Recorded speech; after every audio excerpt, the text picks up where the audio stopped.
मेरे दिल की धड़कनों में वो मकाम है तुम्हारा कि खुदा के बाद लब पे बस नाम है तुम्हारा। उसे बंदगी में समझूं जो तुम्हारे काम आऊं। वो खुशी मिली है मुझको, मैं खुशी से मर ना जाऊं। जो गुजर रही है मुझ पे उसे कैसे मैं बताऊं। प्रिय बहनों, भाइयों, ख्वातीनो हजरात, मैं अन्नू कपूर आप सभी महानुभावों का अभिनंदन करता हूं, वंदन करता हूं 92.7 बिग एफएम के इस नए शो में जिसका नाम है सुहाना सफर विद अन्नू कपूर।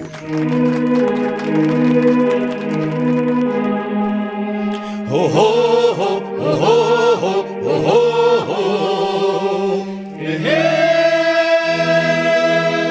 सरजमीन हिंद के जर्रे जर्रे में है मौसीकी, भारत की आत्मा ही संगीतमय है। यदि शब्द भारत के एक एक अक्षर का भावार्थ ढूंढने जाऊं तो क्या पाता हूं? भारत के भा से भाव, रा से रस और ता से ताल। भाव, रस और ताल से मिलकर बना है हमारा ये सुंदर देश भारत। दोस्तों, दरअसल ये शो संगीत की एक महफिल है और इस महफिल में आप लोगों के अलावा स्टूडियो की ऑडियंस भी मौजूद है, जिनका मैं हार्दिक अभिनंदन करता हूं, स्वागत करता हूं। सुहाना सफर विद अन्नू कपूर एक ऐसा प्रयास है जहां हम फिल्मी नगमे आपके सामने पेश करेंगे और पेश करेंगे उन फिल्मी नगमों से जुड़ी हुई कहानियां, कुछ दास्तानें। इन नगमों से जुड़ी होंगी अनगिनत बातें और बेशुमार यादें, यानी कि जानी मानी हस्तियों की चर्चाएं। कई यादों के चेहरे हैं, कई किस्से पुराने हैं, तेरी 100 दास्तानें हैं, तेरे कितने फसाने हैं। उम्मीदों के दिए लेकर ये सब तेरे लिए लेकर जिंदगी आ रहा हूं मैं। 92.7 बिग एफएम पर सुहाना सफर विद अन्नू कपूर। ये सुहाना सफर किसी पर्टिकुलर गाने की कुछ लाइंस है, आप में से कुछ बता सकता है? आप बता सकते हैं कोई? अनु जी, ये तो दिलीप साहब का गाना है, दिलीप कुमार। कौन सा गाना है? सुहाना सफर और ये मौसम हंसी। जी जी जी, बिल्कुल आपने सही फरमाया। तो मधुबाला के साथ शुरुआत हुई है और शो का नाम है सुहाना सफर। इन दोनों ने पहली बार फिल्म तराना में साथ काम किया था। म्यूजिक था दादा अनिल विश्वास का। तराना के गाने आज भी लोग बड़े चाव से सुनते हैं, सीने में सुलगते हैं अरमा। अच्छा, ओ आप से लग रहा है मुझे कि आपको कुछ आप याद है आपको तराना फिल्म? हाँ, मुझे एक बहुत अच्छा गाना याद है। जी जी, सुनाइए। वो है किसकी लगी हाय हाय, किसकी लगी जुल्मी नजरिया। क्या बात है। मोहे छोड़ गए मोरा सावरिया, किसकी लगी हाय हाय, किसकी लगी जुल्मी नजरिया। वाह वाह वाह। बहरहाल बात कर रहे थे मधुबाला और दिलीप कुमार की। ऐसा कहा जाता है कि अपनी पहली फिल्म तराना के दौरान ही मधुबाला यूसुफ खान उर्फ दिलीप कुमार को अपना दिल दे बैठी थी और शूटिंग के दरमियान यूसुफ खान को उन्होंने गुलाब का फूल भेजा था एक पैगाम के साथ। पैगाम ये था कि अगर आपने ये फूल कबूल कर लिया तो मैं समझूंगी कि आपने मेरा प्यार कबूल कर लिया। और दिलीप कुमार ने प्यार कबूल कर लिया और यहीं से शुरू हुई उनकी प्यार की दास्तान। पर जैसे हीर रांझा, सोहनी महिवाल, शीरी फरहाद, लैला मजनू की प्रेम कहानी का अंत सुखद नहीं हुआ, इसी तरह मधुबाला और दिलीप कुमार की प्रेम कहानी भी अधूरी रह गई। आगे जाकर मधुबाला ने हाथ थामा किशोर कुमार का और जिंदगी की आखिरी सांस तक किशोर कुमार के साथ ही रहीं। क्या बात है, क्या खूबसूरत कंपोजिशन है। फिल्म भीगी रात 1965 में रिलीज हुई थी। रफ़ी साहब की आवाज, गीत लिखा मजरू साहब ने और संगीत ग्रेट माइस्ट्रो रोशन। एक बार मैंने ओपी नैयर साहब से पूछा था, अंकल रोशन साहब के बारे में आपका क्या ख्याल है? नैयर साहब ने आंखें बंद की जैसे कहीं गुजरे हुए दौर के ख्याल में खो गए हों और उन्होंने यकलख्ता मुझसे कहा, बेटा वो तो बड़ी सुरीली रूह थी, सुरीली रूह। तो मैं हमारे स्टूडियो की ऑडियंस में बैठे हुए अपने दर्शकों से पूछना चाहूंगा, श्रोताओं से पूछना चाहूंगा, उन्हें क्या इस सुरीली रूह की कोई कंपोजिशन याद आ रही है? जी। मैंने शायद तुम्हें पहले भी कहीं देखा है। बिल्कुल सही है, इसमें रोशन साहब हैं। हाँ, रोशन साहब, एक सेकंड बात खत्म कर दो। रोशन साहब के साथ साहिर साहब ने लिखा है। जी आप कुछ बोल रहे थे? और भैया वो एक है ना, निगाहें मिलाने को। अरे वाह वाह वाह वाह, बिल्कुल सही बोल रहे हैं। ये भी कॉम्बिनेशन साहिर साहब के साथ रोशन साहब का। जी जी जी, रुला के गया सपना मेरा। ना, यहाँ थोड़ी सी गड़बड़ हो गई। अच्छा। बाकी सब लोगों ने जो कॉम्बिनेशन बोले वो रोशन साहब की ही कंपोजिशन थी। अच्छा। लेकिन जो गाना आपने गाया है, रुला के गया सपना मेरा, ये फिल्म ज्वेल थीफ का गाना है। जी जी जी जी। और इसको कंपोज किया है एक और जीनियस माइस्ट्रो ने जिनका नाम एस.टी. बर्मन। अच्छा, आप ताज्जुब करेंगे कि ज्वेल थीफ में तकरीबन सारे गाने मजरू सुल्तानपुरी ने लिखे थे। मजरू साहब का कॉम्बिनेशन एस.डी. बर्मन के साथ भी बहुत अच्छा था। ज्वेल थीफ फिल्म का यही एक गाना था जो शैलेंद्र जी ने लिखा था, रुला के गया सपना मेरा। बात चलिए एस.डी. बर्मन साहब की, तो with due respect to all, SD. Burman को मैं हिंदी फिल्म म्यूजिक का भीष्म पितामह मानता हूं। कल्याण जी वीर जी शाह और आनंद जी वीर जी शाह, यानी कल्याण जी आनंद जी, इनके संगीतकार बनने की कहानी बड़ी मजेदार है। सुनिए, इनके पिता वीर जी शाह किराने की दुकान चलाया करते थे। दोनों भाई अपने पिता के साथ किराने की दुकान में हाथ बटाते थे। कल्याण जी ने संगीत की दुनिया में किस्मत आजमाने का फैसला किया और कोशिश करने लगे किसी बड़े म्यूजिक डायरेक्टर के अंडर काम करने की। काफी मशक्कत के बाद उन्हें हेमंत कुमार के यहाँ काम मिलने लगा। फिल्म नागिन में गाने की धुनें अपनी जगह थी, पर जरूरत थी एक खास थीम ट्यून की जो फिल्म की पहचान बन सके। हेमंत कुमार को यह धुन उपलब्ध करवाई कल्याण जी ने, जिन्होंने क्ले वायलिन पर बीन की ऐसी धुन बजाई कि लोगों को लगा जैसे असली बीन बज रही हो। यह धुन आज भी उतनी ही पॉपुलर है जितनी तब थी जब इसका जन्म हुआ था।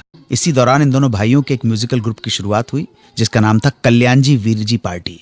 काफी हाथ पैर मारने और जद्दोजहद के बाद कल्याण जी को उनका पहला म्यूजिक ब्रेक मिला। यह फिल्म थी सम्राट चंद्रगुप्त। और इस तरह किराने की दुकान चलाने वाले ये दो लड़के बन गए इस देश के महान संगीतकार कल्याण जी आनंद जी, और संगीत बन गया इनका पहला प्यार। मेहरबान कदरदान, ब्रेक पे जाने से पहले मैंने आपसे कहा था कि किस तरह आज के टॉप स्टार सलमान खान और डायरेक्टर एक्टर फरहान अख्तर के पापाओं ने स्क्रिप्ट राइटर्स के दाम बढ़ाए और फिल्म इंडस्ट्री के चलन को बदल डाला।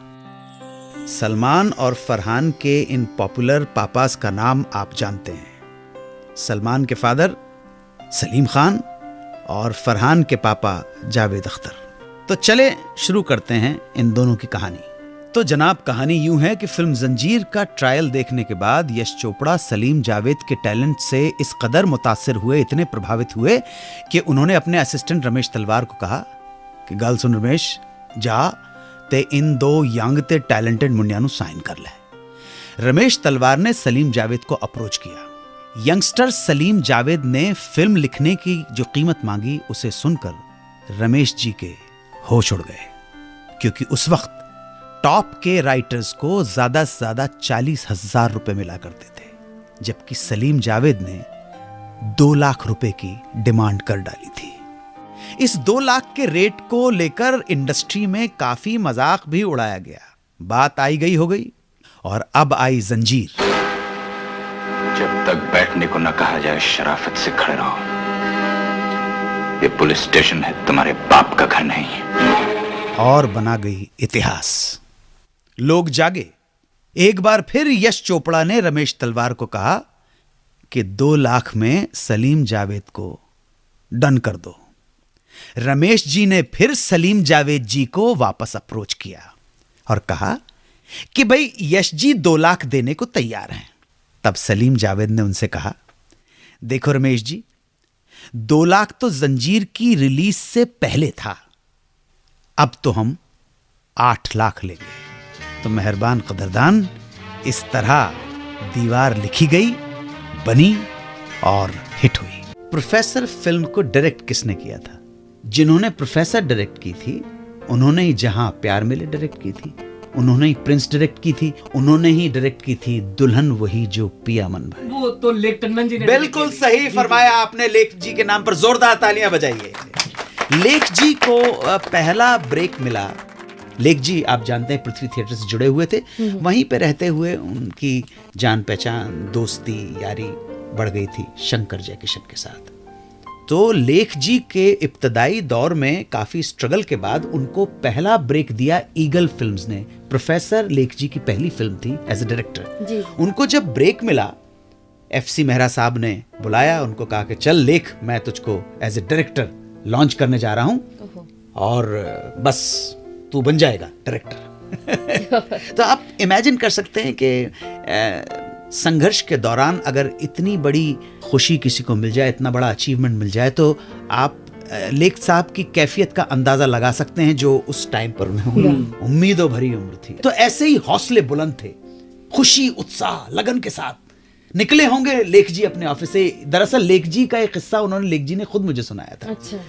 तो ऑफिस से बाहर निकले, इत्तेफाक से जिस स्टूडियो में FC मेहरा साहब का ऑफिस था, उसी स्टूडियो में शंकर जयकिशन का म्यूजिक रूम भी हुआ करता था। लेख जी उसी उमंग और खुशी से भरे हुए बाहर निकले और सामने ही शंकर जयकिशन के जयकिशन मिल गए। लेख जी ने अपने यारों के साथ अपनी खुशी शेयर की, बांटी। तो जयकिशन ने गले लगा लिया और कहा, लेख, FC मेहरा को जाके कह दे तू हमारा यार है, तेरी फिल्म हम 10,000 रुपए में करें। उस जमाने में शंकर जयकिशन एक फिल्म में म्यूजिक देने का 4.5 लाख रुपया लिया करते थे। उस जमाने के 4.5 लाख रुपए का आज के जमाने के लोगों को अंदाजा करा दूं। उस जमाने के 4.5 लाख रुपए की अहमियत यह थी कि उस जमाने में दिल्ली के गॉल्फ लिंक में कोठी 3 लाख रुपए में मिला करती थी। उस जमाने के मुंबई शहर में टेरेस फ्लैट कोलाबा में 3 लाख का मिला करता था। तो आप अंदाजा लगाइए शंकर जयकिशन के 4.5 लाख रुपए कितने ज्यादा होंगे, कितनी बड़ी रकम होगी। और शंकर जयकिशन अपने दोस्त की खातिर 10,000 रुपए में काम करने को राजी हो गए। जी हाँ, वो जमाना था शंकर जयकिशन का कि हीरो हीरोइन कोई भी हो, म्यूजिक बाय शंकर जयकिशन का नाम अनाउंस होने पर डिस्ट्रीब्यूटर फिल्म खरीद लिया करते थे। तो इस तरह से शंकर जयकिशन ने लेख टंडन अपने यार की फिल्म 10,000 रुपए में साइन कर ली। जोरदार तालियां शंकर जयकिशन के लिए, जोरदार तालियां लेख जी के लिए। मीना कुमारी का क्या रिश्ता था गुरुदेव रविंद्रनाथ टैगोर से। मीना कुमारी को ये देश ट्रेजेडी क्वीन के नाम से जानता है, मगर मीना कुमारी में इस पूरे देश की सभ्यता, संस्कृति और 3 मुख्य धर्मों का समावेश था उनके रक्त में।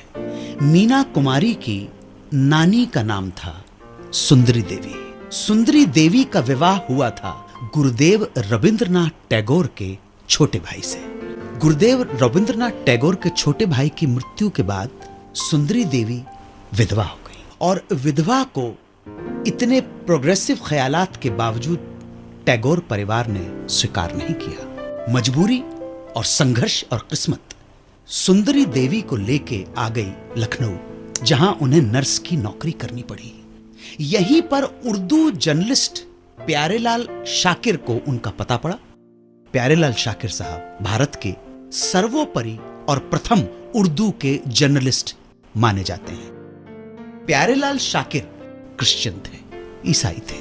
सुंदरी देवी का इंटरव्यू लेने पहुंचे। धीरे धीरे अंतरंगता बढ़ती चली गई, प्रेम का अंकुर फूट पड़ा और प्यारेलाल शाकिर ने सुंदरी देवी से शादी कर ली। सुंदरी देवी और प्यारेलाल शाकिर के संगम से जन्म हुआ 4 पुत्रियों का और 2 पुत्रों का। इनमें से एक पुत्री थी प्रभावती।